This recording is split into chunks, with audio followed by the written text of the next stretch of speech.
Fala aí, pessoal, bem-vindos a mais um episódio do De Dono para Dono, nosso podcast. A gente sempre traz empreendedores com histórias super bacanas para dividir com a gente aqui, contar um pouco do lado A de empreendedorismo, que é aquela história que sai no jornal, mas do lado B, né, que é um pouco do que a gente aprende ao longo da jornada, né? A gente está aqui hoje com o Alberto Oyama, CEO do Grupo Oyama. Então, Alberto, em primeiro lugar, muito obrigado pelo carinho, por atender nosso convite, por aceitar nosso convite, né, por estar aqui.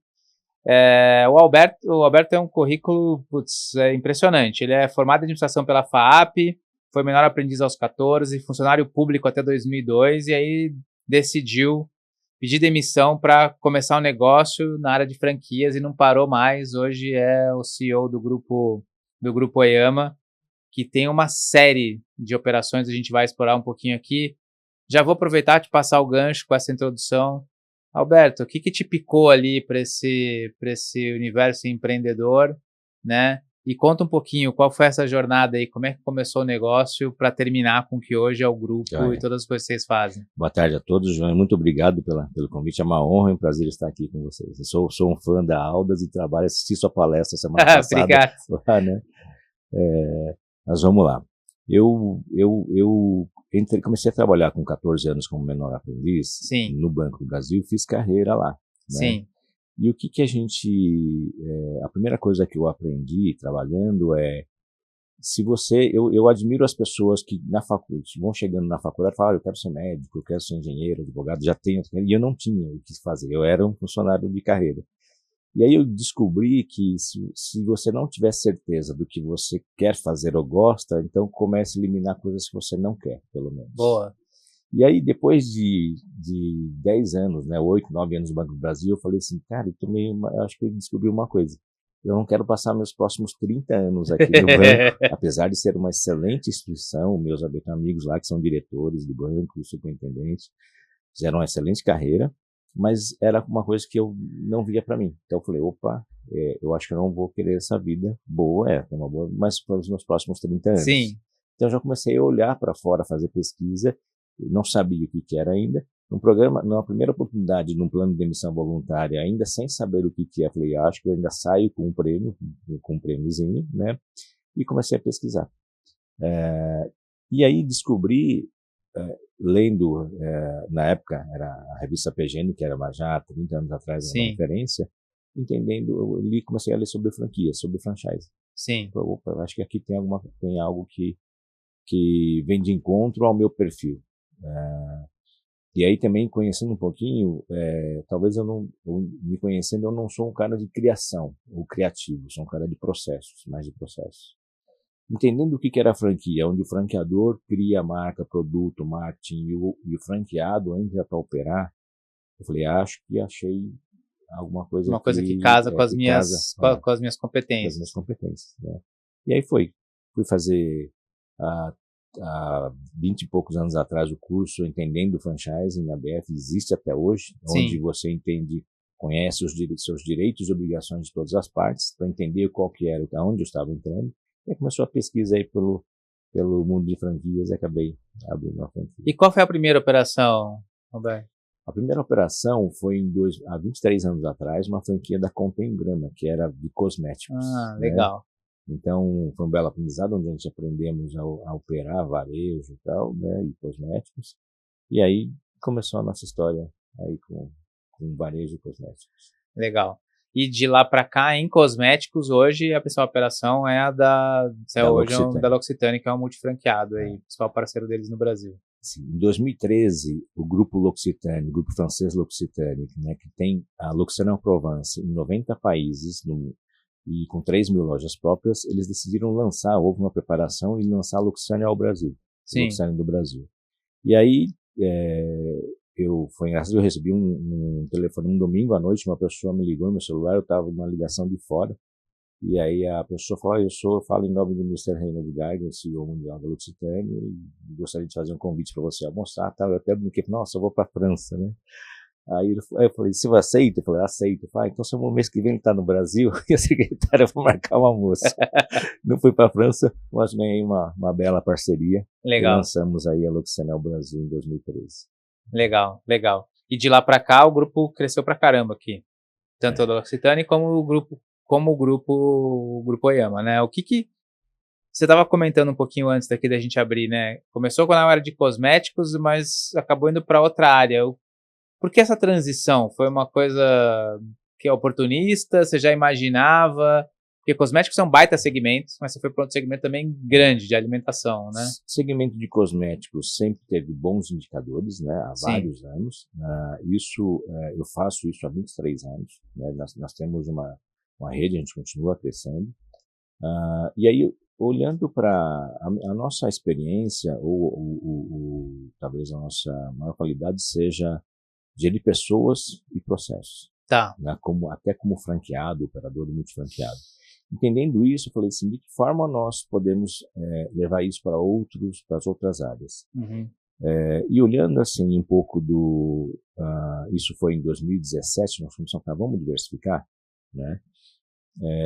Entendo um pouco o nosso mundo era shopping centers, varejo, cosméticos. Então vamos diversificar, vamos olhar, vamos para o mesmo segmento, ou vamos para o varejo, ou vamos mudar. Quando nós começamos a olhar o setor de alimentação e a gente começou a estudar o consumo do alimento fora do lar, né? Então já tinha indicadores mostrando o crescimento dos indicadores, e aí com o desenvolvimento da economia brasileira, classe C e tal, cara, tá interessante, né? E alimentação é a mesma coisa, são processos, né? Então eu vou falar um pouco das nossas marcas, mas você produzir bem feito, né?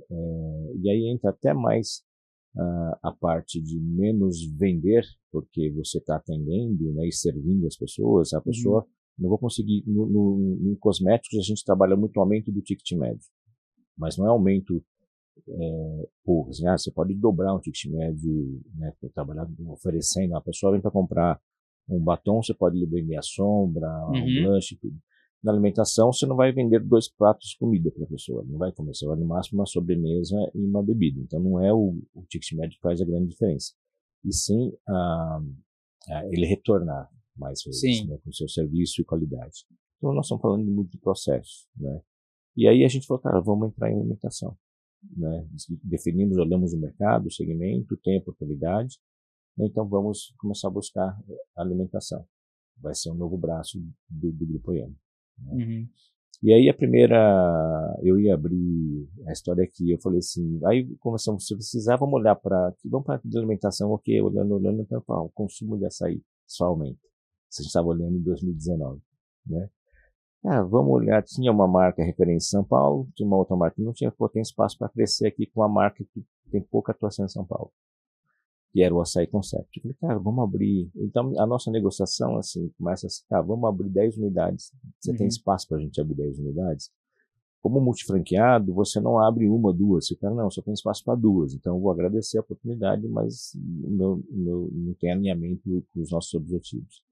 Tem espaço para crescer? Tem oportunidade? Tem.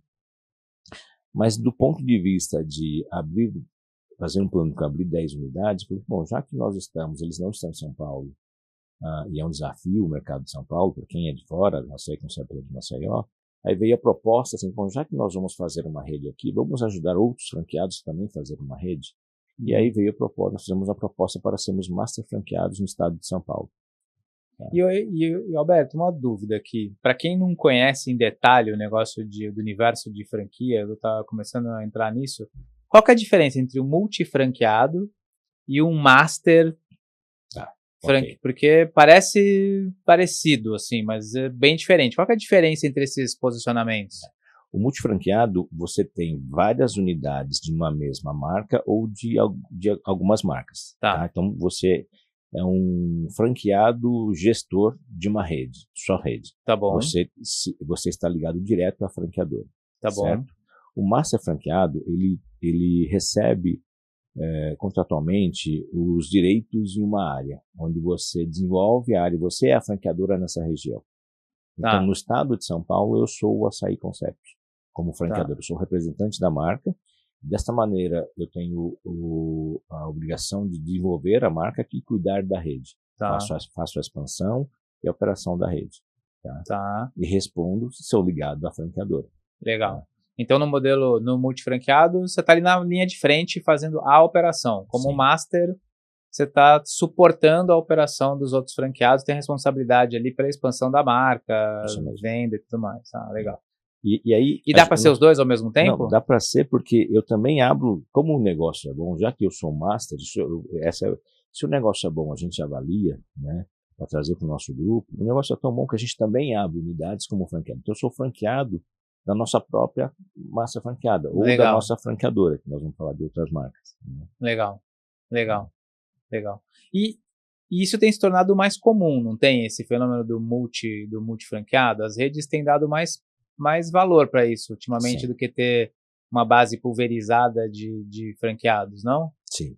Vamos lá. Eu já tive a oportunidade de, durante 6 anos, ser diretor de franqueados da ABF, a Associação Brasileira de Franchise, na cadeira de diretor de franqueados. Tá. Só fazendo gestão, fazendo eventos e congressos para melhorar a gestão dos franqueados. E aí a gente fala do franqueado, ele começa como um franqueado operador, depois ele passa para um franqueado gestor, e aí ele acaba sendo a gente transforma ele num multifranqueado. Se nós temos uma rede, se eu tenho uma rede, por exemplo, com 100 franqueados, né, e 100 unidades, em vez de eu ficar buscando novos candidatos, novos franqueados fora, né, e se eu fizer um trabalho de desenvolvimento deles para serem bons gestores, e cada um abrir mais uma unidade, a gente já dobra dobrou. O trabalho em tese é muito menor do que trazer 100 franqueados novos. Então as franqueadoras entenderam que antes, no passado, quando você só dava um treinamento de produtos e técnicas de vendas, né, que é o que, vamos lá, produtos, técnicas de vendas e gestão. Então ele falou assim, não, cara, nós precisamos treinar ou prepará-los para serem gestores, administradores, né? No passado, você é da área financeira, a gente fala assim, o quão é difícil, no passado, eu estou há 23 anos nisso, era o franqueado fazer um DRE, fazer um fluxo de caixa, ele não sabia, ou ele não gostava, ele vinha pelo lado comercial, vinha porque eu gosto de cosméticos, porque eu gosto da pizza. Que geralmente é a porta de entrada, né? A pessoa acaba indo para esse universo porque ela gosta do produto, né? Ou gosta do segmento. Só que ele deixava de olhar para o financeiro. Sim. Né? Então, e para você gerir uma rede, se você não, assim, as coisas vão ficando grandes, se você não tomar cuidado, né, cada ponto percentual ali dificulta, né, machuca bastante. Né? Legal. E de lá para cá, assim, então você começou com a L'Occitane, viu esse espaço em alimentação, né, Açaí Concept, e dali para cá, quais as coisas novas você está aprontando aí? Bom, vamos lá. E aí eu falei, cara, é muito interessante, né? Eu entendo vários anos de experiência em franquia como operador, depois uma contribuição para o Açaí Concept. E aí eu tinha um amigo, o André, que criou uma marca o Dog do Bartô em Brasília. Ele estava lá, eu acompanhei desde a abertura. E ele falava, aí ele começou a abrir a primeira, a segunda, 9 unidades. Eu falei, cara, tem alguma coisa diferente nesse hot dog aí. Ou o brasileiro gosta muito de hot dog, não é possível. Fui lá conhecer a operação, ele me abriu todos os números, ele estava me convidando para ser sócio. E aí eu falei assim, como eu entendo muito pouco do seu segmento, né? E aí a gente precisa trabalhar com... eu falei de segmento, falei de dados. Falei, se você contratar uma consultoria de alimentação, que eu vou te indicar, para ela fazer uma avaliação 360 do seu negócio, a gente entender quais são as qualidades e quais são os gaps que tem para melhorar, eu avalio virar seu sócio. Realmente ele tinha um bom produto, né, tinha uma boa marca e tinha uma oportunidade para a gente crescer. Então virei sócio dele, virei sócio da franqueadora, né? Hoje ela está em São Paulo, em um ano dobrou de tamanho. Nós temos aí um planejamento aí para o crescimento dos próximos meses. Legal. Isso foi com o Dog do Bartô. Pô, legal. Foi muito interessante. Isso foi quando, mais ou menos? Isso foi em 2023.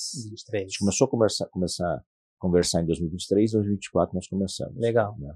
É recente. Então. É recente, é um ano. De 9 passamos para 21 unidades e tem um plano aí, um caminho aí traçado. Depois disso, eu conheci o Kenny, que foi um jovem chefe que aprendeu a fazer poke, comida havaiana no Havaí, foi viajar, gostou tanto, ficou 2 meses lá trabalhando e abriu há 7 anos uma casa de poke no Tatuapé. Sim. Uma excelente nota no TripAdvisor, um bom faturamento, mas não sabia expandir. Uhum. Conversando com ele, entendendo o que ele queria, quais eram os sonhos. Ele falou assim, cara, eu sei expandir, eu sei operar, e você é um chefe que tem um belo produto, né? Viramos sócios, construímos, fizemos um rebranding, porque já tinha pouco branding, uma unidade, um novo layout, né? E aí eu abri com mais 2 sócios, virei franqueado, abrindo 2 unidades, né? Então o negócio é bom, você avalia, trabalha desenvolvimento de fornecedores, e o negócio é tão bom que eu também invisto, né? E hoje temos 4 unidades, e aí já tem aí tem mais umas 2 unidades para serem abertas com outros parceiros. Legal, legal. Depois disso, a brincadeira começou a ficar ficando boa. Eu conheci a chefe Babi Frazão, campeã do Masterchef Profissional 2023, chefe revelação Prazeres da Mesa em São Paulo ano passado. E nós criamos uma marca de pudim, a Caramelô Paixão Pudim. A Caramelo é um produto tradicional, não é moda, né? Mas com uma receita da mãe dela, da avó, e veio passando de mãe para mãe. E hoje nós temos uma indústria que é onde a Caramelão já nasceu em 14 pontos de vendas do Dog do Bartô, está vindo para São Paulo, então tem um caminho a ser traçado. Legal, né? Legal. E a última agora é a Italian Gelato, lançada agora em fevereiro, com um especialista, meu sócio, especialista em sorvetes, em gelato, mas então com um grupo de sócios. A minha filha, tenho prazer, a minha filha Bruna está com 20 anos, com 15, já foi empreendedora com 15 anos. Nós formamos a Itália, abrimos a primeira Gelato Leggero na cidade de Matarazzo, que é a Itália, e aí também tem um belo caminho para ser traçado, e também com multifranqueados já alinhados em Belo Horizonte, Brasília, Curitiba, Rio de Janeiro, e nós vamos abrir várias unidades em São Paulo. E Alberto, cara, tô pensando aqui, com esse monte de coisa, você deve ter sócio pra caramba. Tem. Nas operações, eu nos franqueadores. Você já chegou a contar qual que é o tamanho dessa família de sócios aí? São 15 sócios. 15? 15 sócios. Cara, qual que é o segredo para ter tanto sócio assim e não rolar uma guerra assim? Fugindo um pouco do roteiro aqui, o que é o segredo de lidar com esses sócios todos, de identificar sócios? O que é um pouco da sua fórmula aí que você foi desenvolvendo ao longo do tempo? Eu aprendi uma coisa lá no Banco do Brasil, né? Que eu era menor aprendiz, um office boy, e a gente ficava entregando coisas. E eu lá com uns 15 anos de idade, eu fui reclamar para minha chefe, a Midori, que eu falei assim, não é possível, porque eu faço tanta entrega, olha quanto eu faço, e o fulano ali, ele não faz metade. Né? Pô, eu estava meio chateado, né? Ela me chamou e falou assim, Roberto, deixa eu te explicar uma coisa. Cada um, eu sei disso, eu olho, você trabalha nele também, cada um tem um perfil e uma capacidade de entrega. Eu sei que ele está fazendo o máximo dele, dentro do que ele é, e você faz o seu máximo. Então eu sei disso, se eu tiver que melhorar ele, eu vou orientar ele, mas eu estou acompanhando. Falei, cara, as pessoas são diferentes e a gente tem que entender as pessoas. Sim. Eu falei, caramba, foi uma lição para mim. As pessoas são diferentes. Então, se você entender, aí eu vou falar assim, quando eu aprendi isso, eu falei, cara, as pessoas são diferentes. Aí você começa a entender, aceitar, ou orientar, ou ajudar, né? E isso eu me dou muito bem com todos os meus sócios. Lógico que a gente fala assim, não quer dizer que não tenham diferença, assim, têm diferenças de opiniões e são todos complementares, não são iguais. Poucos sócios são iguais. Então eu tenho sócio-chefe, eu tenho sócio, todos que são complementares, né? E isso é o que eu busco, né? Uma coisa que eu não abro mão com valores pessoais, profissionais alinhados, né? Com os valores que eu tenho na minha vida pessoal e profissional, eu tento entender se ele tem os mesmos valores. Agora, de resto, opinião, conhecimento, não tem problema. Né? A forma como são, eu entendo eles, faço um trabalho, eventualmente a gente, entre nós, vamos fazer um coaching para a gente melhorar aqui, porque o estresse está um pouquinho, então eu preciso, então você precisa, e se todo mundo tem o mesmo objetivo, os mesmos valores, né? Se acerta no final, é uma questão mais de dose daí. Existem conflitos para não ocorrerem confrontos, certo? Os Essa conflitos frase é boa, né? A gente discute, às vezes, eu tenho uma das sócias é minha irmã, né? E com a irmã a gente tem até mais liberdade. Às vezes a gente está na sala de reunião, não sei o que, mas não sei o que, a gente tal. E aí, às vezes, a gente sai da reunião, o pessoal tá né? Porque os dois se exaltaram um pouquinho, mas na boa, discutindo, não, mas você não acha, não acho, não sei o quê. E o pessoal, nossa, o clima esquentou. Chega meio-dia, vamos almoçar? E a minha irmã e minha sócia ainda, vamos almoçar. Sim, Né? sim. Ótimo. Legal. E Alberto, nessa linha ainda de sócios, assim, uma coisa que a gente tem visto é que o segmento como um todo, né, de franquias, franqueadoras, nunca foi um segmento que atraiu, pelo menos no Brasil, que atraiu muito capital institucional, né? Nos Estados Unidos isso é um pouco diferente, né? A gente vê muito capital institucional, investidores e tal. Aqui a gente vê mais esse contexto, assim, um outro operador, uma pessoa física que se aproximou, investiu. Você que está nesse universo já, putz, há 20 anos, está vendo esse negócio se desenvolver. Como que você vê isso? Você acha que está chegando perto desse momento, onde o institucional vai chegar perto, não vai? E por que ele não chega perto, na sua opinião? Você que está aí acompanhando de dentro esse negócio. Vamos lá. Acho que sim, no mercado americano, não só as franqueadoras, como os multifranqueados, são todos investidos por fundos, ou pequenos fundos, ou grandes fundos. Tem porque é um bom negócio, né? Para o cara que sabe operar bem, que opera múltiplas unidades, é um negócio bacana, né? Rentável, é um bom negócio. Sim. E aí eu acho que é uma evolução do sistema, até, eu falo assim, até pouco tempo atrás, eu falo do sistema porque são todas as partes envolvidas, franqueadores, fornecedores e o franqueado. Tá. No passado recente, algumas franqueadoras, as mais novas, elas tinham receio do franqueado ficar muito forte. Não, mas ele vai ficar muito forte, aí vai ter poder. Não.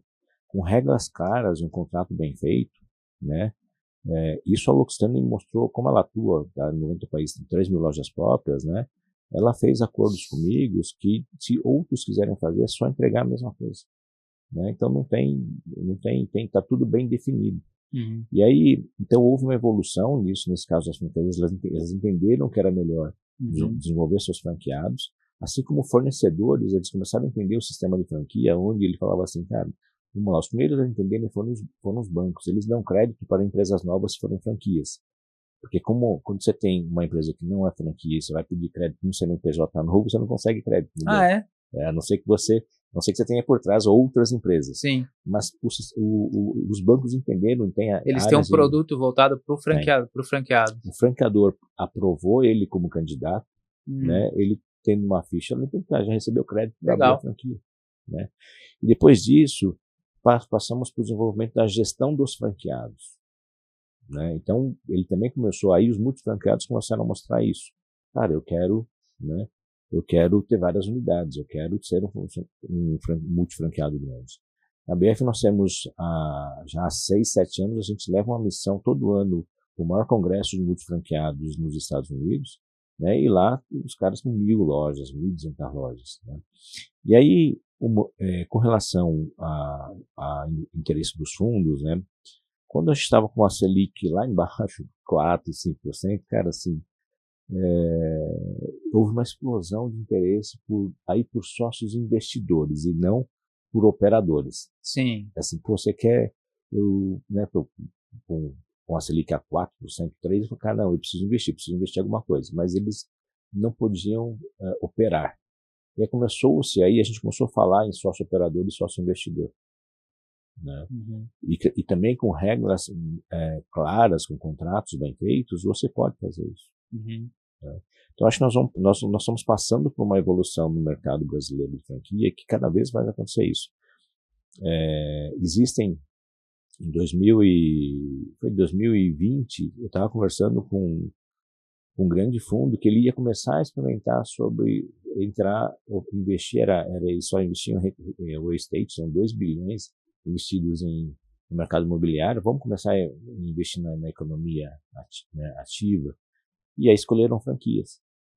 E aí, só que nós precisamos, em vez de investir numa franqueadora, que é um ativo inteligente, vamos falar assim, vamos investir no multifranqueado, porque aí a gente tem as unidades, tem a operação.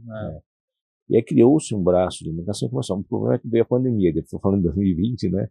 Mas ele falou, cara, a gente entendeu, nós vamos para investir em franqueados, né, nas operações. Então, eu acho que vai acontecer muito rápido nos próximos anos, né? Vão começar a surgir fundos ou pequenos fundos para investir nesses operadores. E aí, de novo, passa por uma evolução de todas as partes, Sim. né, que é o que vai acontecer. E o que você, assim, nesse tempo todo que você tem operado esses negócios, o que para você virou sua cartilha básica, assim? Que você fala assim, ó, tem 3, 4 coisas aqui que é a nossa Bíblia, é aquilo que a gente segue de maneira rigorosa e não deixa passar, e é o que na nossa leitura aqui faz a diferença. Você estava falando ali antes um pouquinho da disciplina de acompanhar resultado, né, de curto prazo, toda semana e tudo mais, mas que mais que tem, ou, além dessa coisa? Eu entendo o seguinte, ó, a gente entende um pouquinho de pessoas, né, assim, o nosso o nosso principal ativo são as pessoas hoje na nossa empresa. Tá? A gente forma muitas pessoas. Eu tenho prazer, eu tenho assim, o orgulho de ter vendedores que começaram comigo e acabaram virando franqueados na marca. Então ele vai crescendo, vendedor, subgerente, gerente, supervisor, depois você o quê? Se continuar crescendo, pô, vira franqueado, vira empresário, vira empreendedor. E se você for boa, eu vou junto com você, me chama para ser sócio. Então, todo mundo na nossa empresa, o trabalho de desenvolvimento e crescimento das pessoas, tá? Depois processos. Algo não tá bom, né? E aí eu falo assim, não tem coisa que tudo que nós fazemos, se a gente não sabe, alguém sabe fazer bem feito. Eu não preciso, cara, eu vou descobrir, eu vou entender, não preciso criar nada. Tudo que a gente faz, pelo menos no meio que eu vivo, alguém faz bem feito. E se eu não estou fazendo, nós vamos buscar quem faz, ou pedir ajuda, ou trazer ele para a empresa, ou ir aprender com ele. Né? Então, se você tiver um pouquinho de humildade para falar, não, eu vou lá, eu vou aprender com essa pessoa, eu vou entender, eu vou até chamá-lo para ser meu sócio. Eu falei das marcas de alimentação, e aí eu falei assim, cara, legal, franquia, processos, marketing, layout, os chefes sabem fazer, né, as suas receitas, tá tudo indo muito bem. Quando começamos a expandir, eu falei assim, cara, para expandir os processos, os fornecedores são outros. Não é como o chefe fazia lá, vou limpar o peixe, o peixe tem que vir limpo.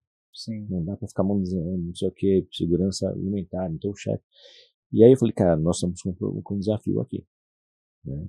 E aí, então vamos entender quem sabe fazer isso, vamos buscar quem sabe. Né? Eu tive o privilégio, eu falei daquela consultoria que eu pedi para contratar, e o Rafa Cunha, que era o sócio-diretor, resolveu fazer uma mudança de carreira, né? Foi, eu vou buscar tal, né, novos caminhos, e aí no fim ele virou nosso sócio, que era o sócio daquela principal consultoria de alimentação. Legal. Porque eu preciso, cara, esse conhecimento eu não tenho. E aí o papel dele é desenvolver fornecedores. E melhorar os processos internos para a escala. Legal. Né? Então a gente tem caminhos. Porque esse é um desafio, né? Quando você começa a crescer regionalmente, porque tudo muda, né? Os seus fornecedores mudam, a dinâmica muda, a velocidade muda, tudo muda, né? Isso mesmo. E então é um constante aprendizado, eu acho que todo mundo tem que estar aprendendo. Eu estava lá com vocês assistindo a sua palestra, aprendendo um pouquinho mais na sexta-feira passada. Imagina, que é isso. Quem me dera. Então a gente está, então assim, pessoas, processos e aí e buscar, assim, tem solução e tem caminho para tudo nessa vida. Né? E aí a gente vai buscar isso. Nós somos eternos insatisfeitos com os resultados e acho que sempre dá para melhorar. Legal.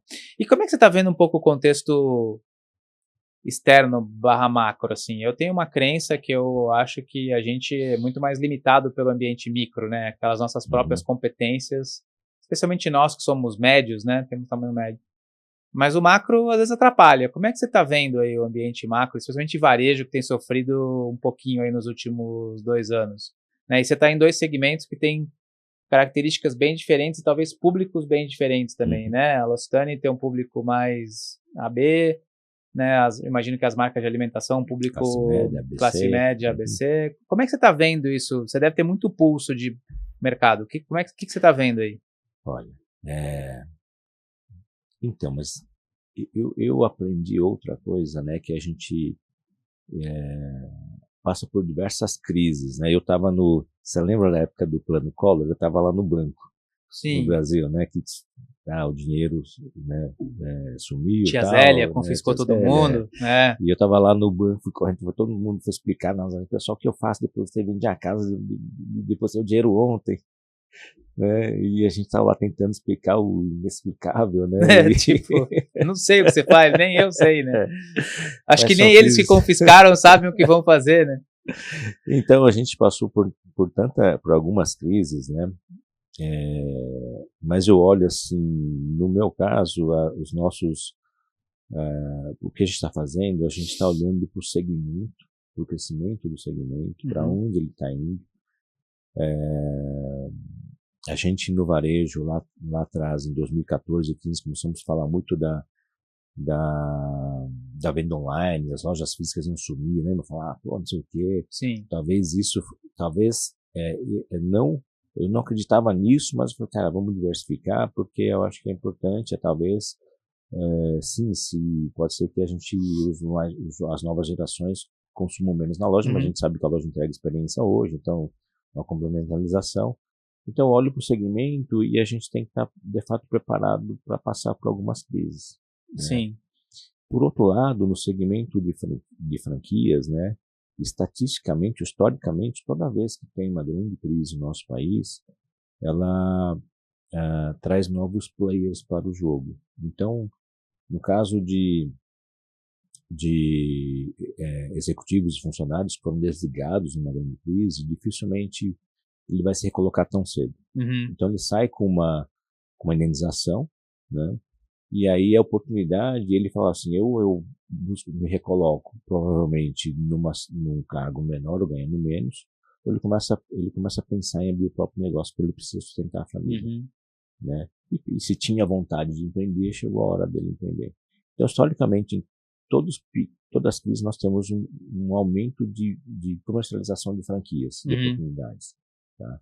Não quer dizer, as franquias também passam por desafios. Sim, sim. Né? Mas então,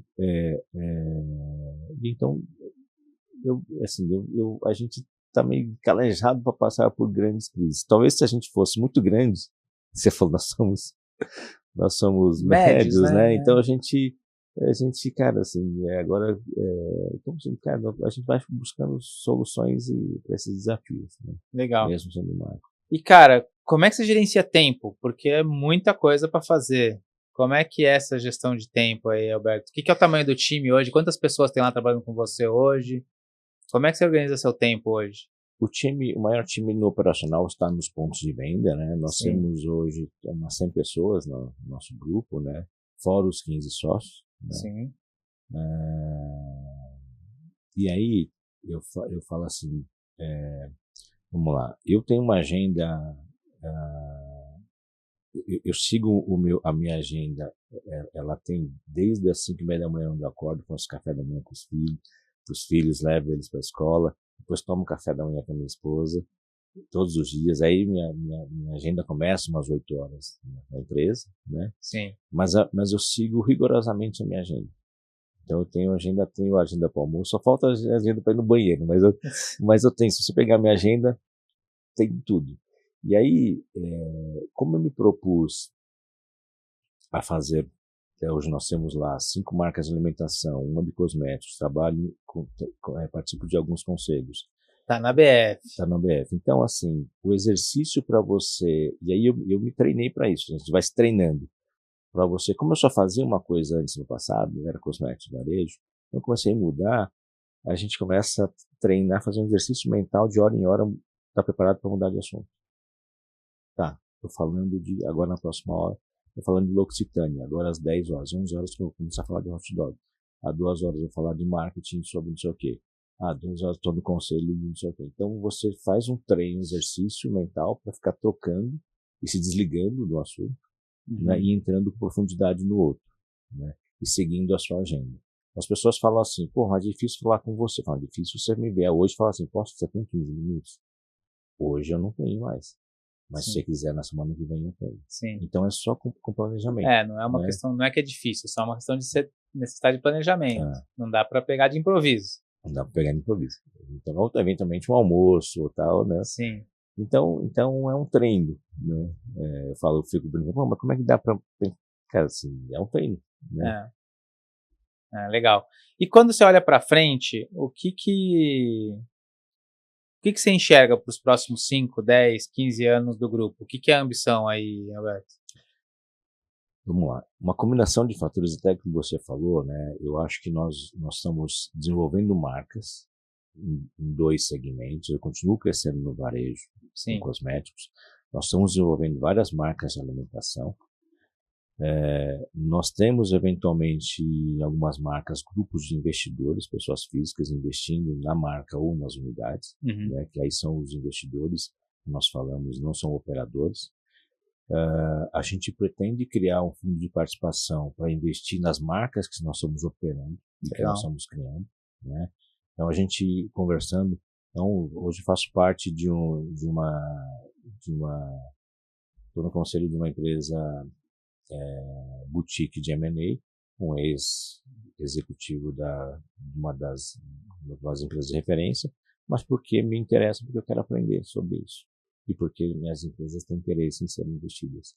Então, porque nós podemos ter o nosso próprio FIP para investir nessas empresas ou em outras que sejam interessantes. E assim a gente vai desenvolvendo o sistema onde a gente trabalha e opera. Então, e eu acho que isso vai acontecer, já acontece lá fora e nós estamos fazendo isso já aqui, tá? Então, continuamos olhando, então eu falo assim, cara, você trabalha com o L'Occitane no varejo, com 5 marcas de alimentação, cara, eu acho que eu olho, ou eu conheço umas 30, 40 marcas por ano de pessoas me oferecendo, não sei o quê. Você vai muita coisa? Não, calma, eu olhei bastante coisa e olho primeiro alinhamento de valores, segmento, pessoas, processos, tem espaço, e aí nós vamos preparando o caminho aí. Né? Disciplina na análise, vai tendo disciplina na análise para ver o que faz sentido e o que não faz. Roberto, uma pergunta que eu faço sempre para a turma que vem aqui, né? Se você pudesse voltar para trás, assim, para trás no tempo, e dar um recado para o Alberto de 10 anos atrás, o que você diria para ele? Se você pudesse deixar uma mensagem para o Alberto daqui 10 anos, para ele abrir, o que você faria? O que você deixaria para ele? Boa pergunta.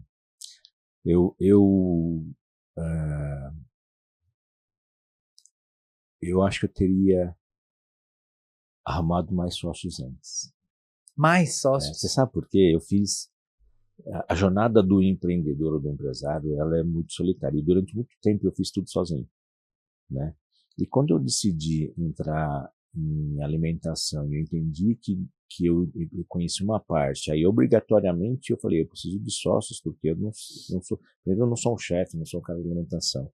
E quando eu comecei a me juntar com pessoas com os mesmos valores e com sócios, eu tenho 15 sócios hoje, cara, a coisa começou, assim, a troca é muito grande, você pensa numa área, o outro pensa em outra área, com papéis bem definidos. Ou seja, acelerou sua capacidade de realização. De realização, de aprendizado, né? Então a coisa está indo né? Então, e antes só que você divide para multiplicar, né? Não, assim, lógico, tem um relacionamento com todos eles. Sim. Né? Mas eu gosto muito de me relacionar. Eu sou low profile, mas eu gosto de me relacionar, né? Gosto até de me relacionar e falar assim, cara, sou low profile, eu falo assim, cara, aquela pessoa é difícil. Vamos ver como é que a gente acha um caminho. Como é que dobra? Como é que deve tornar um bom parceiro, né? Que é aí que estão boas oportunidades, né? Sim. Então, eu teria feito isso antes, que eu fui fazer em 2017, eu estou desde 2002 no mercado. Poderia ter feito muito antes isso. Sim. E ter acelerado empresas maiores, né? Sim. Estou aprendendo isso aí, está sendo uma riqueza muito grande, né? Legal. Então, essa seria a mensagem para você 10 anos atrás, tipo, arranje sócios, mais sócios, aprenda com eles. Mas dividam, então busque pessoas complementares, né? Busquem sócios, parceiros complementares para o que você quer, né? Ou então, eu acredito que existem pessoas extremamente talentosas que conseguem fazer tudo sozinho. Eu não sou extremamente talentoso, eu sou persistente, vamos falar disciplinado. Assim, disciplinado, né? Boa. E que mensagem você deixaria pro cara daqui 10 anos, para você daqui 10, para você abrir, deixar lá naquelas cápsulas do tempo para você abrir daqui 10 anos? Eu vejo, e estou aprendendo, eu tenho sócios jovens, né? A ousadia dos jovens. Eu estou hoje com 54 anos de idade. Outra riqueza é você tem sócios jovens também, então você se alimenta, ou você traz a juventude e você, né? Cara, ouçam, eu não quero chegar aos 80 anos de idade e me arrepender de coisas que eu tinha vontade de fazer e não fiz. Não vou chegar. Né? Legal. Não vou chegar, me arrependi, podia ter feito isso. Não. Eu estou olhando para coisas, estou olhando para, né, dá para fazer, vamos, é possível, é legal fazer, vamos fazer. Né? Correndo riscos calculados. Né? Boa. E Alberto, fora a atividade profissional aqui, você é engajado em algumas outras coisas aqui, desde conselhos lá na BF, mas também está em alguns projetos sociais aqui, está no conselho, né, tem um projeto envolvendo autistas e tudo mais. Como é que é isso? Onde é que surgiu esse chamado, essa vocação, essa vontade? Como é que apareceu isso para você? Você sabe que 2 jovens casais, né, de Foz do Iguaçu, né, que tem 2 clínicas de autismo, cuidam de 500 crianças, com tratamento multidisciplinar, doutora Andressa, doutora Adriana, e eles foram numa eu estava dando uma palestra na convenção da BF, e eles vieram me abordar e falaram, pô, eu posso falar um pouco de você de gestão de rede, a gente tem 2 unidades, a gente está querendo expandir e tal. E eu falei, cara, vamos marcar um café e conversar com mais calma. Aí eles começaram a explicar tudo o que eles faziam. Falaram assim, a gente ajuda, inclusive, as famílias, elas chegam aqui, a primeira ajuda que a gente faz é uma avaliação financeira, se elas estão com o plano de saúde correto, porque não é barato, né, do tratamento, né, das crianças, então são vários profissionais que você tem que levar, e nem sempre o plano atende. Então a gente começa primeiro com uma avaliação do plano de saúde deles, se estão com o plano correto. Se não for, a gente orienta eles a abrir uma empresa para ir com um plano empresarial. E aí a gente faz um planejamento familiar. E hoje a doutora Andressa, ela atendia as crianças como fone, e ela falou assim, nossa, mas não consigo acompanhar, de fato, como as crianças são com os outros profissionais. A mãe tem que ficar contando para nós, ou discutir isso em casa. E aí veio a ideia, vamos abrir uma clínica para cuidar de tudo e tal, e né, com os maridos, então veio a ideia. Né? Eles foram usados e criaram a primeira clínica multidisciplinar lá em Foz. E aí, a Somari. E aí, eles falaram assim, a gente está com um desafio de gestão, não sei o quê, e vamos expandir, nós queremos levar isso para o resto do Brasil. Eu falei, e ela falou assim, eu acho que por franquia. Eu falei, calma, com franquia. Calma que é mais complicado. Né? E olhando, eu falei assim, depois de bastante conversa com eles, eu falei assim, deixa eu falar uma coisa para vocês. Assim, o negócio de vocês, que primeiro que vocês estão quando eu vou só pela causa, assim, porque a gente se puder ajudar e contribuir, sim, a gente faz tanta coisa, né? Se pudermos contribuir com causas como essa, e isso alinhado com os valores, né, deles, pessoais, ou com o que eles fazem, cara, se eu puder contribuir, eu vou contribuir. E segundo, assim, vamos entender um pouco o mercado. Eu acho que, assim, quando vai fazer uma expansão com um negócio desse, franqueado não pode vir, assim, dar retorno. Né? Não é isso. Porque o franqueado fala, retorno de quanto? Qual é o investimento? O retorno? Claro, não sei o que. Não, calma. Nós temos que trazer pessoas com propósito, porque é um trabalho importante e difícil, né? E, sim, consequentemente, tem que ser um bom negócio, porque se for um bom negócio, a gente vai dar mais condições melhores para todo mundo, para os colaboradores, para os funcionários, né? Então, assim, sim, no fundo tem que ser, mas não tem que pensar no dinheiro primeiro. Sim. E assim, então, vamos conversar com shoppings para ver se tem. Tá? Então, tem um caminho. Legal. E a gente, então, né? Então, isso foi muito bom. Bacana. Show de bola. Último, acho que para a gente ir para as considerações finais aqui, você deve ser super solicitado por pessoas jovens assim que estão começando coisas. Pô, me dá uma opinião aqui, me dá um palpite, me dá um conselho, né? O que você tipicamente dá de conselho para essa turma? Que mensagem você deixa para quem está querendo começar a empreender? O que geralmente é a mensagem que você deixa para essa galera? Independente do que ele estiver estudando, o objetivo dele, o que eu aprendi, e eu gostaria que os jovens entendessem isso, a capacidade de você se relacionar, porque vai chegar um ponto de conhecimento que todo mundo tem, ou se você não tiver, a gente consegue buscar esse conhecimento. Sim. Mas para você alcançar ou entregar, aí o network, a capacidade de você se relacionar, né, de verdade com as pessoas, não só por interesse, né, a habilidade de se relacionar com as pessoas e transitar em universos aonde ele quer, esse vai fazer o diferencial. E que poucas pessoas, mas eu não gosto, não gosto do ciclano, vamos lá, vamos tirar o emocional. De novo, aquela história que você falou lá de entender que as pessoas são diferentes, né? Não são melhores nem piores, nem A nem B, mas são diferentes e saber usar isso, né? Então, com isso você faz a diferença, senão você para em algum momento. A gente tem uma brincadeira que o pessoal sempre fala assim, né,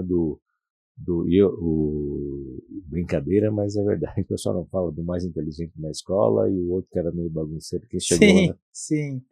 Então, a gente assiste dizendo, não, mas aí aquele que era o mais inteligente ficou trabalhando com o outro que virou, que era o que sabia se era mais safo. E esse mais safo, ele sabe se relacionar, brincadeira, não sei o quê, né? E o outro mais sério, mais racional. Então, se você unir as duas, então, cara, vai longe. Boa. Alberto, quem quiser conhecer mais sobre o trabalho que vocês estão fazendo lá no grupo, sobre você tem Insta, você é ativo, dá palestra, como é que o pessoal conhece mais sobre o seu trabalho, o trabalho do grupo lá, como é que acompanha as coisas que vocês estão fazendo? Instagram é @AlbertoOyama, LinkedIn também é Alberto Oyama, né? Eu tenho o prazer de eu sou convidado para dar muitas palestras em franqueadoras falando de gestão de redes para os seus franqueados. Eu devo ter dado umas 60 palestras para todas as franqueadoras, né? Isso é um prazer porque eu vivo disso, é o segmento que eu vejo e contribuir com o desenvolvimento dos franqueados fortalece o setor. E cada vez que eu vou, eu aprendo um pouco mais também da marca quando eu estou trabalhando, quando eu estou atendendo. Tá? Então, isso é um prazer bater um papo com vocês. E nas marcas, como é que o pessoal acompanha as várias marcas aí? L'Occitane, como é que o pessoal faz para achar? Então, no Instagram, L'Occitane é o Brasil, @Dog de Bartô, @Coapoca Oficial, @Caramelo Pudim, e @Itália. Boa. Alberto, super obrigado pela presença, pelo carinho mais uma vez. Alguma mensagem final para a turma? Algum direcionamento final, alguma consideração final? Eu que agradeço, primeiro, novamente, a oportunidade de estar aqui com você. E o que eu acho é que a vida é muito curta, ou para a gente não levar ela muito a sério, não falar de pessoas, ou de problemas, ou de desafios, né? E para todo mundo fazer o que tiver vontade de fazer, logicamente, calculando todos os riscos. Boa. Super obrigado mais uma vez. Pessoal, para quem acompanhou a gente aqui, obrigado por assistir a gente em mais esse episódio. Quem quiser conhecer mais sobre o podcast, acompanhe lá o @DeDonoPraDono, o @Aldas_, o meu Insta, @JulianAntonioli, né? Continue acompanhando essa fera aqui, o que eles estão fazendo. Tenho certeza que vocês vão ver muita coisa bacana deles aí. Obrigado mais uma vez pela audiência e até o próximo episódio. Gostou do que você assistiu aqui hoje? Então, segue a gente e não perde a chance de ser avisado a cada conteúdo novo e garantir que você não perca conteúdos super bacanas como esses aqui.